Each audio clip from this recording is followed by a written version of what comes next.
This all happened within the last few weeks, and I'm still trying to process all of the events that brought me to where I am now.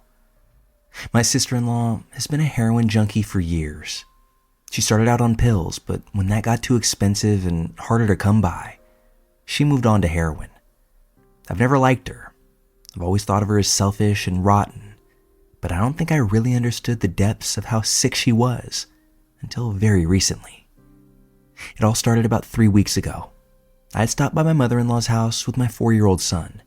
He adores his grandmother, Gammy to him, and we had a few minutes to spare that day, so I thought it would be nice to pop in and let them visit. When we got there, Gammy was on the phone with her daughter, my sister-in-law. She sounded cheerful and excited, and when she saw us come in, she happily announced that little Jimmy was here to see her. Notably, she didn't mention that I was with him, which at the time didn't strike me as strange, but looking back, it bothers me.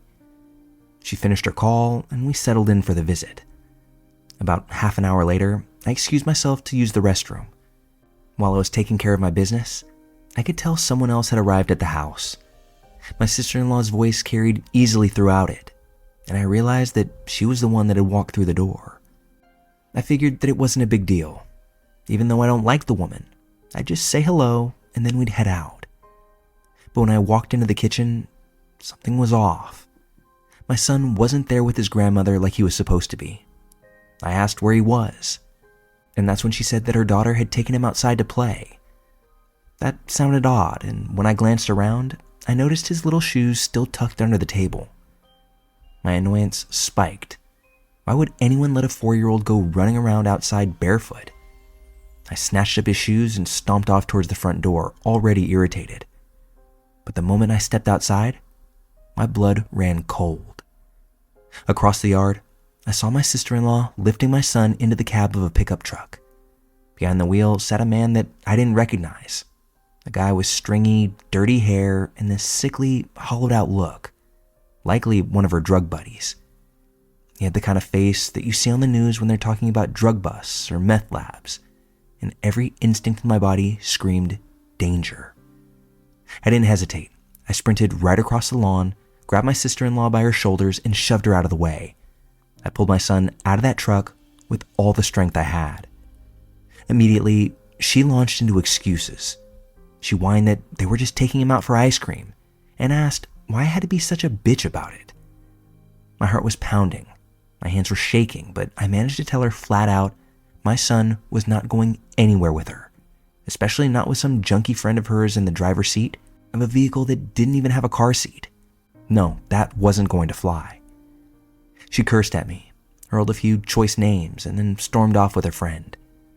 I stood there holding my son, trying to figure out just how close he had come to being driven off by two people that I would never trust with a child. You'd think that family would rally around me after something like that.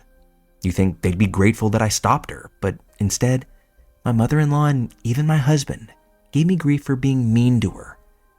They couldn't believe that I would treat her such a way while she was in a fragile state, as if that somehow justified trying to take my child. I felt like I was losing my mind, and the familial gaslighting didn't help one bit. Well, 2 weeks later, everything starts to come crashing down. My husband got a frantic call from his mom. His sister was in jail, again, and she needed money for bail. My husband, being the enabler that he is, rushed to do what he always did in this situation: bail her out. But this time, her bail was set so high that it wasn't affordable for us. And over the next few days, he started to learn the extent of what she did that put her in jail. It turned out that my sister-in-law and her same junkie friend had pulled something horrifying. They had borrowed, their words, the young daughter of an old friend of theirs, supposedly to take her out for ice cream. But instead of heading to the local Dairy Queen, they took her to a rundown motel. There, they left her with a man in exchange for several $100s. Yeah, you heard it. They essentially traded a child to a stranger for drug money. What they didn't know was that the man inside that motel room wasn't just some creep.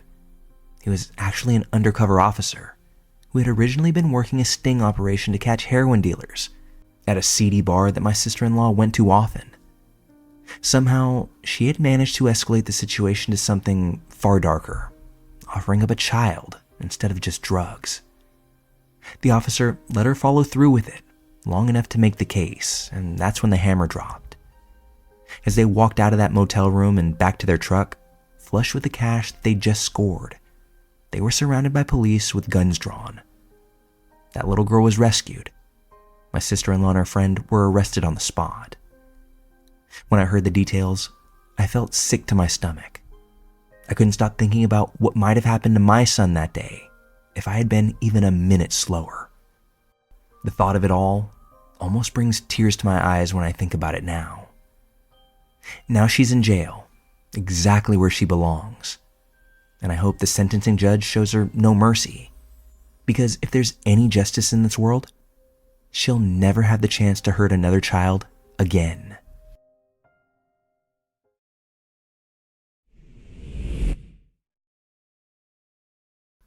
This happened almost 20 years ago, back in 2006, the best I can put it together.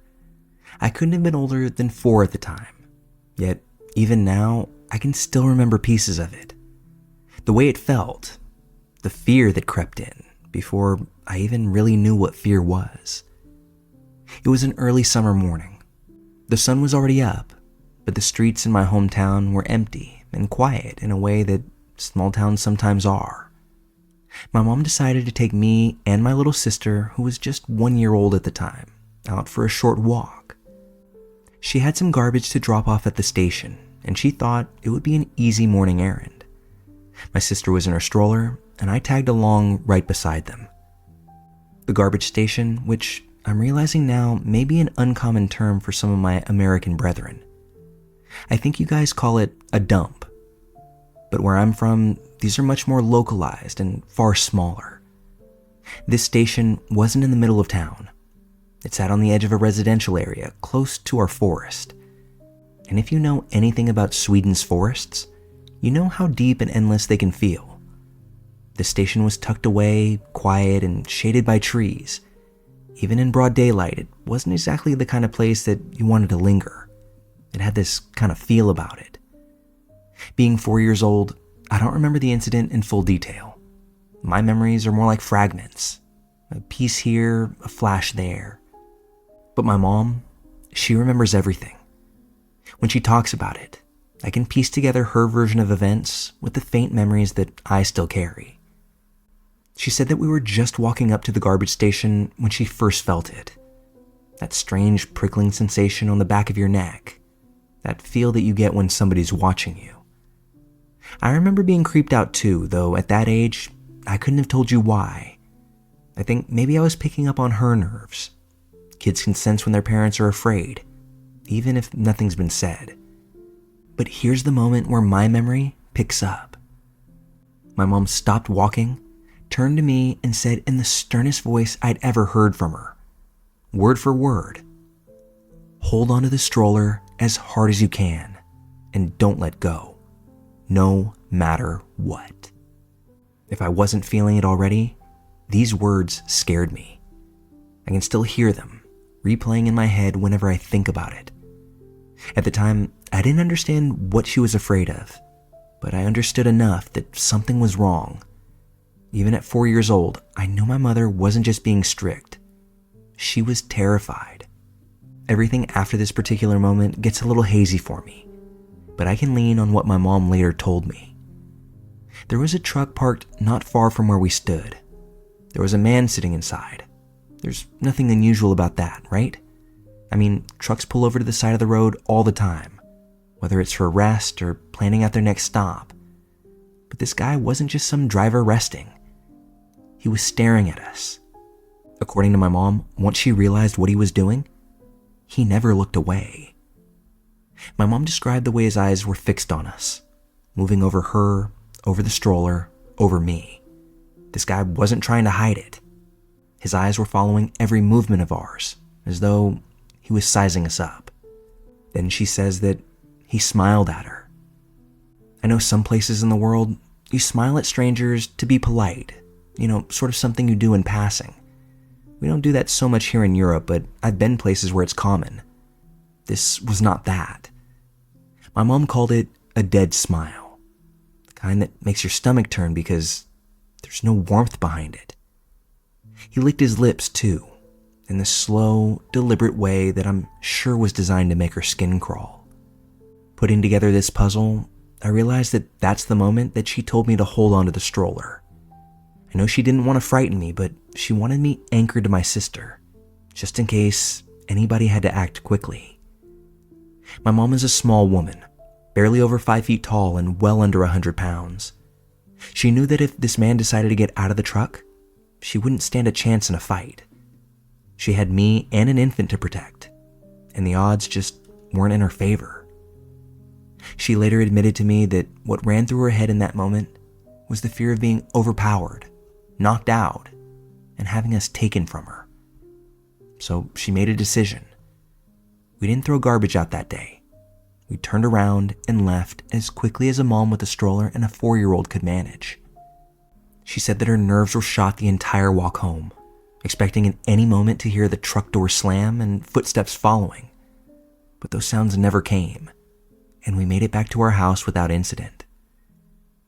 We didn't talk much about this growing up. Certainly not through the rest of my childhood. For me, it became one of those frightening memories that I didn't really fully understand. It was a weird thing that happened once, filed away in the back of my head, but every time I passed that garbage station in the years that followed, I felt weird. I'd get this knot in my stomach, and I'd have this veil of dread over me for hours after. Fast forward a couple of years. I think it's 2008 at this point. I remember seeing on TV for a week straight news reports about this 10-year-old girl named Ingla who had gone missing. And soon after, even worse news came out. This little girl had been abducted and killed. There are a lot of other details in there that I just can't get into. The man responsible for this was named Anders Eklund. He was a truck driver, and while he wasn't exactly known at the time of his arrest, he would soon become known as one of Sweden's most infamous murderers. I don't have a list in my head of all of his crimes, but I know that he was tied to the assault and murder of another woman named Pernilla, as well as being suspected in the disappearance of another little girl, one who's still missing to this day. My mom told me that when she saw his face in the paper for the first time, her stomach dropped. She said she knew instantly that it was him, the man from the truck that morning. She said that it was the coldness of his eyes on the paper that brought the memory of his stare rushing back to her. Realizing that that was the man that we had crossed paths with, it was almost too much for my mom to process. My mom, me, and my baby sister, we had all been just a few yards away from him, alone, in a secluded spot with no one else around. It's chilling to think just how easily our lives could have been different if my mom had hesitated, if she hadn't trusted her instincts, or even had us linger for a minute longer. Now, when she does happen to talk about it, she always says the same thing, that morning, we came face to face with pure evil, and by some stroke of luck, we got to walk away. In the years since, I've often thought about what might have happened. If we would have gotten closer, would he have gotten out of the truck? Would he have followed us if we hadn't have left so quickly? Was his stare that day because we fit his MO? And we're basically walking right to his front door. I don't know, and maybe it's just better that way. I do know this though. My mom's memory of his stare, and knowing just who he turned out to be, this is something that likely won't ever leave me.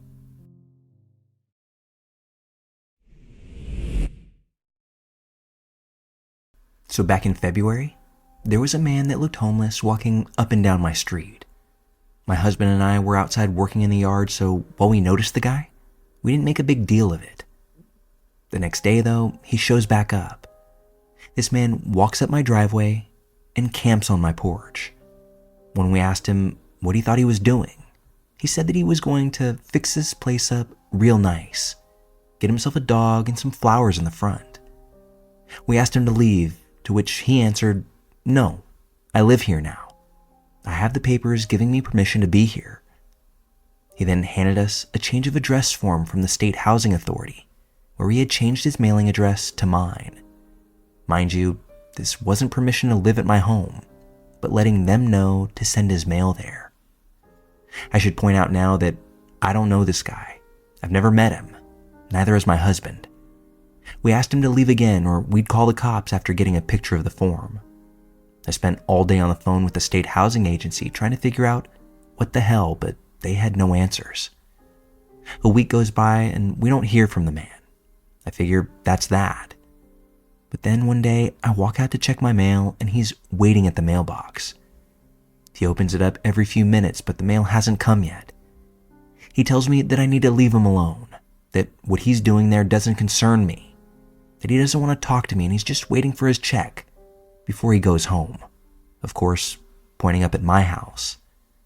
I remind him he doesn't live there, and I start dialing the cops.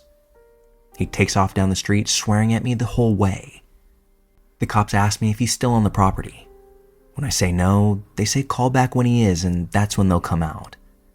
I also put a hold on my mail that day because I don't know if he was stealing it. A few weeks go by, and strange things are now happening outside my house. My trash cans get taken to the street and brought back. My weeds get pulled. My lawn furniture is rearranged, but I haven't seen the guy once. The cops offer to add more patrols, but unless they catch him on the property, there's not much they can do. They start to act like I'm crazy because I'm the one calling them every day. At one point, the officer that came out after I found threatening notes taped to the front door asked me if I could prove that this person doesn't live there because, quote, "this sounds like a domestic dispute, and we don't handle those." Again, I start to feel like I'm the crazy one. Finally, after about a month of this, my husband and I come home from a late dinner out with friends. We walk into the house, and the first smell that I get is shampoo. That's when we hear the shower. Then we hear the sounds of someone talking. We turn right around and walk back out the door. We get in the car and park it at the end of the street. Then we call the cops and watch the front door. The cops come. They have megaphones and they keep yelling for this man to come out of the house with his hands up. No response though, so they charge the front door and drag him out of the shower. There's a struggle and he starts to fight them. He can't believe that he's being treated this way in his own home. How dare they? We can hear him yelling from our vantage point at the end of the block. He won't come willingly, so the cops tase him in my front hallway. He's finally compliant at that point. They grab my husband's shoes from next to the door, tell him to put them on, and they march him out to the waiting police car. After filling out all the reports, we're allowed to go back in the house. This man had smashed out all of our windows, so there was glass everywhere. He ate the leftover chicken parm from the fridge. In my bedroom, my bed is messed up. He had slept in it, among doing other things. My clothing is all over the floor because he had emptied my dresser to put his things in. We had just put our dog down a few months back, and the urn was sitting on the table. He broke it open and spread the ashes all over my bedroom and bathroom, which might be why he was taking a shower in the first place. He used an entire bottle of $90 skin serum and almost the whole bottle of shampoo. But he folded all my towels he had taken into the bathroom with him nicely and hung them on the rack. I thank God that he didn't hurt my cats. This man is currently sitting in jail on 3 charges: breaking and entering, assaulting an officer from when he fought the cops, and destruction of property. His trial is next week. I've been in touch with the DA and the arresting officer, both of whom have spoken with him. He's pissed that he's sitting in jail, and he keeps telling them to let him out because no one is there to watch his house, and he doesn't want it to get broken into. I'm currently still getting his mail.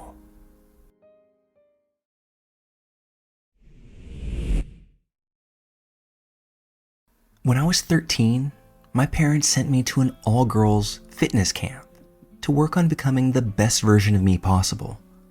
Well, I'm going to be honest here, it was a fat camp, and it was as horrible as you can imagine. Bad food, all-day exercise, and god-awful counselors. The camp took place on a college campus where they had us sleeping in dorms of 2 girls per room. But I had high hopes that it wouldn't be a complete waste of a summer, as my roommate seemed like a pretty cool chick. Let's call her Mary.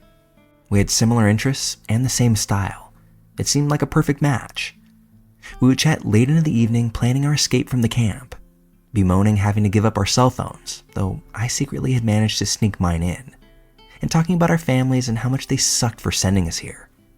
To be honest, I was surprised that she was even at the camp. She was pretty fit, and her parents had signed her up for the entire summer versus mine only sending me for 2 weeks. Well, only after 2 days of being in this place, I was pulled aside by another girl who I had become close friends with. She warned me that Mary had a lot of issues, and the reason that she had been sleeping in a single dorm before I had gotten there was because no one else wanted a room with her. Well, I brushed it off, thinking that this was just rumors and other girls being mean. But that day at lunch, Mary seemed rather mad at me, and for the life of me, I couldn't figure out why. So when I got a chance, I asked her what was up. She ranted at me about how everyone was so mean, and was I going to leave too? She went on to explain how this one girl she was rooming with switched rooms because she made friends with this popular girl, and that she made up lies to be popular herself. And silly me, I believed her. We continued hanging out, and only now do I realize that she was keeping me from hanging out with anyone else. Near the end of my first week, the camp took us on a long walk over to the local pool. It was a big deal as it was super hot out, and this was only a once-a-week activity. Mary and I were super excited to go. When we got there, we quickly claimed some chairs and left our stuff there. Mary had been at the camp for several months, so she didn't have to pass some stupid "can you swim" test. One that I assume is mandatory in most camp settings, so we were separated for about 20 minutes. After I passed with flying colors, thank you swim team, I jumped into the pool and started floating around. I heard her calling my name and saw her waving me over to the deep end of the pool. I swam over and asked her what was up, and she said that she wanted to show me something. Before I could even agree, her hands were around my neck, and she's shoving me underwater. Now, I'm a good swimmer, and I'm pretty capable of holding my breath for a long time, but never in my life had anything like this happen to me, and I panicked, opening up my mouth to scream. But before my mind even had a chance to connect the dots of what was happening, I had kicked my legs up and shoved her back as I made a desperate move for my escape. Somehow I managed to swim away and pull myself out of the pool. As I caught my breath and began to process what had happened, I looked back at her and she was just staring at me, not having moved from the spot that she was in at the deep end. I quickly grabbed up my stuff and ran into the bathroom to call my mom. I was in tears as I explained what had happened, and it was obvious that she didn't believe me. I stayed in that bathroom until we left to go back to camp. I didn't leave the counselor's side the entire walk back. When we arrived back at the camp, I was pulled aside by one of the women in charge. She very rudely demanded that I gave her my cell phone. I, of course, denied having one and asked why she thought that I did. That's when she told me that my parents had called asking about some assault that had happened, and they told her that I had called. Quickly, I excused it by saying that I borrowed a phone from some lady at the pool, and thankfully she bought it. They told me that I would be moved to a new room the next day, but it was too late in the afternoon for them to coordinate a move now, so I had to spend one final night with Mary. Furiously, I begged them to please let me sleep on the floor of another girl's room, but they insisted that I was just being dramatic. As soon as I was left alone again, I raced to the closest bathroom and called my mom. I guess I was just looking for comfort because my parents had made it abundantly clear that they weren't coming to get me. Over the next 24 hours, I learned the truth about Mary. I wasn't her second roommate, her third, fourth, or even fifth. I was the 6th girl to stay in a room with her this summer. 3 of her roommates had left camp early, and the other 2 had switched rooms at their first opportunity. All 5 other girls had made allegations of violence against Mary, but the camp refused to do anything, insisting that she was just a troubled girl who wanted to make friends. Or as they told my parents, well, she has had some issues in the past. That night, I didn't sleep a wink, and neither did Mary.